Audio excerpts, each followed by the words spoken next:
Yo, what's going on, you cocaine loving banana munching monkeys? We're going to be talking about an important subject, especially with the release of the Monster Hunter Wilds beta coming tonight. So today we're going to talk about a topic that I'm super interested in. It's going to be multiple topics, but this is the one that I'm going to be super heavy on today. And it's whether or not Monster Hunter Wilds is going to take after Monster Hunter Rise's mechanics, and will it be disappointing or not. And just a little side note for anybody who thinks that I think Monster Hunter Rise was a disappointment. I don't think it was entirely a disappointment. It brought a lot of quality of life changes that we were all looking forward to in a Monster Hunter game. I just think that they could have made the delivery on a lot of the things that were in the game a lot better, such as sometimes the graphics or just the overall gameplay of the game. I think it was just a super. If you weren't playing this sort of play style, you weren't playing right. And I do think that that was the main reason why I think Monster Hunter Rise was a slight disappointment. However, we are going to be talking about it more in depth, so anybody here with a brain, because, understandably, some people are a little bit dummy, can understand. Now, regarding what I said then, I feel like Monster Hunter Wilds' combat is going to be exquisite. We've seen a lot of it already. We've seen a lot of things that we're going to be able to utilize, especially in our kits. I don't feel like there's necessarily going to be a bad weapon. I just feel like there's going to be weapons that are going to be obviously more broken than others, and that's going to offset a lot of the player base because some weapons aren't going to be able to be fucking used. For example, a lot of the longsword players are not going to get off a fucking longsword, and they're going to keep hitting you in their combos whenever they're trying to go for head instead of going for tail as per their normal fucking job. So a little bit of a word of advice for the people using an actual fucking weapon. What we're going to do is we're going to grab a brace jewel and we're going to put it on our weapon so longsword mains can stop hitting the monster and us across the map with their horizontal S attacks, so we can maybe work as a cohesive fucking team. And for the people that are going to be saying, oh, but DJ, you main longsword. I use every weapon. So maybe we can actually get our heads up our ass and actually just try playing a weapon that seems like it could be more fun than longsword, which is about 70% of the weapons in the game. Now, with the release of the Monster Hunter Wilds beta test that is coming out tonight, if you're a PS4 or PS5 player, we're going to be able to get 3 separate monsters to be able to fight, and we're able to explore the open world and kind of gauge what we're going to be doing in the game and how we're going to be playing in the game. They're going to give us a bunch of different custom loadouts that we're going to be able to play the weapons with. Even though the loadouts' builds are kind of cheeks, it'll still give us a good ass, ability to gauge what the weapons are going to be, how they're going to play, and what the combat's going to look like. So anyway, what we're going to be able to do in Monster Hunter Wilds is be able to look at the map. We already know that the map is several times bigger than the one we got in World for the Worldspire Waste. They showed the Windward Plains off, and it looks very promising, and I cannot wait to be able to show at least some videos of gameplay for you guys, so you guys will be able to see what we're going to do, and I'll be utilizing most of every weapon in those demos, just so I can show you guys what we're going to be able to experience. And if you think you want to pick up another weapon other than, the weapon you currently main, especially you longsword users, actually, play something different. Please. So, the first thing that I really want to talk about is have a lot of hopes for Wilds, especially for the monsters that are going to be able to appear on Monster Hunter Wilds, and I hope that they're going to be able to bring a lot of diverse monsters from the older games and a lot of diverse monsters that are just new, and they look interesting and they have a lot of lore to them. Especially with the certain maps that we're getting, I cannot wait to see what they're going to be able to cook with, how they're going to be able to cook, and what they could possibly do to make the monsters that looked good already look better. And now, for the first thing that I want to talk about, especially with the main point, is I think Monster Hunter Wilds might be a slight disappointment if they pander too much to the weapons that were always favorited. I kind of want them to be able to play more weapons. I want to be able to play weapons that are fun to me, and especially when Monster Hunter likes to, or Capcom likes to pander a little bit more to the longsword players, it might make the other weapons feel very, very normal and not anything crazy to it. I do like the quality of life that they're doing with certain weapons. Like, for example, they're making Hunting Horn very, very utility based off of its more non-utility based kit. I love to see that they're kind of giving us a more fusion between Monster Hunter World and Monster Hunter Rise combat, especially with a lot of the weapons being able to do different things. I love being able to see Bo. Finally, you're able to not have to become part of the FaZe clan, and you're actually able to just shoot wherever you want, and the arrow will curve wherever you placed your markers at. I love being able to utilize that. I love that Hunting Horn is being able to use more of its stun damage that it has. It's insane stun damage that it has. And it's able to kind of change off from what it originally does into being able to place stun mines, where you hit them and sound will bounce off from your two little places that you spawned in from. Or spawn them in from. And I love being able to see the different types of things we're able to utilize. I love seeing Greatsword get a huge buff, especially due to Focus Mode. I feel like Focus Mode is going to be able to make Greatsword an absolutely diabolical weapon. And you're actually just going to be able to disintegrate these monsters off the periodic table with your True Charge slashes. And there's even more that I haven't even mentioned about the other weapons, but there's just so much to go on and on about that I would be ranting here. Instead of for 18 minutes, I'd be ranting like a dumb jackass for about 20 minutes, 25 minutes, give or take. But I don't want to have to waste your guys' time, especially since you guys came to see a video that actually makes fucking sense. We're going to be talking about why I think the game is going to be a huge disappointment, not just on the weapons front, but on the monsters fronts. Now, I hope that they give us monsters that will make sense for the setting. And this is where I'm going to go with what I was talking about, the monsters.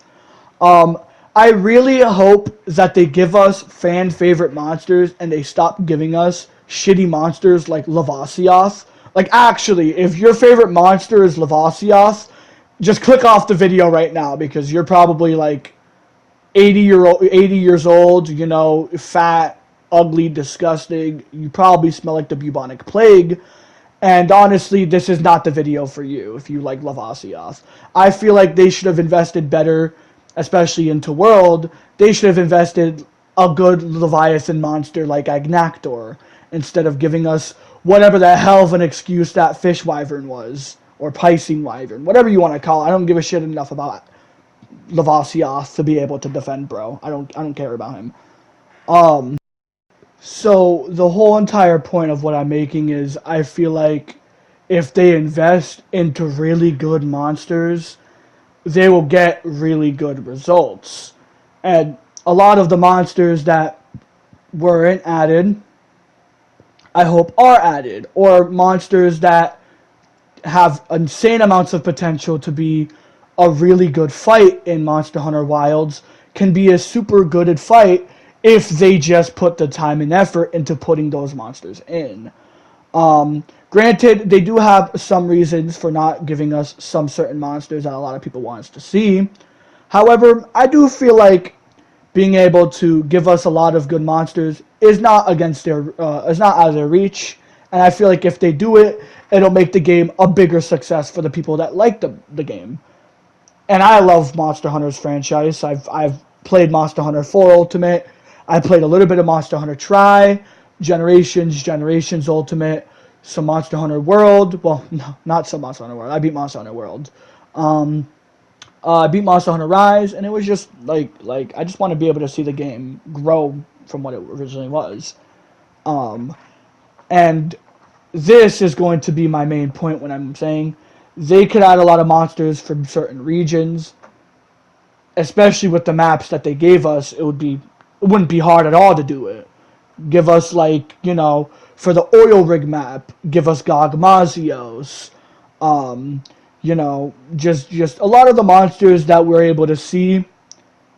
No bias at all, especially since Gore is my favorite monster, but this is no bias, promise. Give us Gore Magala again. He was a really good addition to Monster Hunter's franchise, and it makes me honestly disappointed that he was made, or that he was brought back into the game in Rise. I feel like if they would have brought him into World or brought him into Wilds, it would have been super mainstream, and a lot of people would have enjoyed playing the game a lot more if they just put some of the monsters into the newer games. I would love to see the Fated 4 come back, or at least some of the Fated 4 come back. Having Glavenus was absolutely fun. I loved the fact that he was able to do a lot of different things. I loved seeing Acidic Glavenus in World. It was like a brand new feeling that they all gave us. I want to see more of Gammoth. I feel like Gammoth would be a very interesting monster to be able to see again, especially since she hasn't made a return for a very long time. Or Astalos. He was a super cool monster, very aggressive, which is what I love about him. And he would be insanely good for Monster Hunter Wilds' kind of feel, especially since a lot of the monsters are super riled up. It would just give us a big feel on why these monsters are the way they are, and it would be super insane to have him back. Mizutsune. I love Mizutsune. I love the fact that she was a, soapy bubble fox. A lot of people would love to see her back too. And I know very well that she's a very big fan favorite. Some of the returning Elder Dragons, I feel like people would love to see Nergigante come back, especially since he was also a huge favorite. Or Namiel, she was a huge favorite. Or just monsters that can be able to give a lot of players not just a good fight, but a huge thrill factor in the way they fight. Being able to talk about monsters and talk about what makes these monsters so special is what is so good for me, and why I love to be able to play with my friends. And I don't think that it's just me. I think a lot of the people who play Monster Hunter love talking about the monsters because of how unique they are. If they do all of these things right and they give us a good roster for monsters, I feel like it won't be as disappointing as I make it out to be, or as a lot of people will make it out to be if it is somewhat bad because of Rise's combat, if they do implement more of Rise's combat in there. I really hope to see World's damage numbers instead of Rise's damage numbers. I do think seeing 600 file damage for Charge Blade is a little bit much. Granted, I love the dopamine you get when hitting big numbers, but I don't feel like a lot of people also enjoyed as much as me, and I do feel like a lot of people enjoyed the way the Worlds was. I want the fighting or the fights to be difficult. I don't want them to do what they did in Rise, where they just made it where the monsters have a lot of HP or just do a lot of damage. Or, you don't have that much damage because you're locked on some of it. I do feel like seeing like damage checks like how you fought Elatrion, or doing damage checks like how you fought Fatalis, or just the overall damage checks when fighting Safi and Kolv, made the game very, very immersive for the players that want a difficulty spike. They want to be able to play the game and be hit with challenges throughout the game.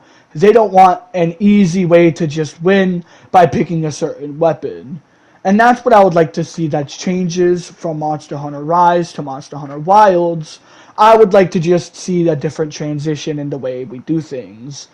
I also do think that, granted, in my book, whether or not a Monster Hunter game is disappointing to me does not change the fact that I will be playing the absolute shit out of the game. I think we can all agree that Monster Hunter is very addicting no matter how bad a game is. I mean, look at Monster Hunter Tri. The combat was very good, and it was a legendary Monster Hunter game, so don't even get me started on that. But I do think a lot of the combat could have been better, especially with how heavy the underwater was. It was just a super wonky, super limited combat, especially when you're fighting underwater. And I do think that that was what made the game a little bit more disappointing in the fact that they did things. It was still super insane. But I just hope to see different changes that can be able to make all of us be happy with the newest Monster Hunter game that's releasing, the newest, biggest Monster Hunter game that is releasing. Now, we're getting an insane amount of quality of life in Monster Hunter Wilds. They're giving us insane move changes. For example, Longsword has a insane amount of different things that they do whenever your gauge is built up. The higher level your gauge is, the different your attacks will look. The crazier they'll hit, the harder they'll hit. Switch Axe got an insane way of playing now, where you don't have to spam ZSDs all the time. You can actually press other buttons on your controller. And I do think that it's a very good addition to being able to play the weapon the way you want to play it, especially since now the meta for Monster Hunter Rise, at least, was being able to absolutely fucking abuse the fact that you can be able to put Rapid Morph on and just spam Rapid Morphs and just paralyze people with Furor and Foray up the ass. It was absolutely disgusting, and people can actually be able to play the game or play the weapon at least a different playstyle. Or the same thing with Charge Blade. I'm not using it in the gameplay, at least from what you see in the back, but Savage Axe was an insane thing that they did to make the weapon a lot better in the game, and I do think that I hope that they keep at least a fraction of what they have for Savage Axe in Rise. I do think that if they ever did change it, I hope they change it in a positive way, but I just really want them to be able to release the combat in a different sense. Now, for those who are interested to see the game, you already know I will be posting some gameplay of Monster Hunter Wilds when it drops on my channel, just so people can see if they're interested. They'll be able to play and have fun. Remember, guys, always take what I say with a grain of salt. Just kidding, Longsword mains. You know I love you guys. I am a huge Longsword fan. That doesn't mean I actually play the one weapon. I actually play multiple weapons. You guys should still change your weapons to be, fun. But maybe it'll give you guys a good gauge on how you're going to play, on what you're going to do. And remember, guys, like, subscribe, and happy hunting.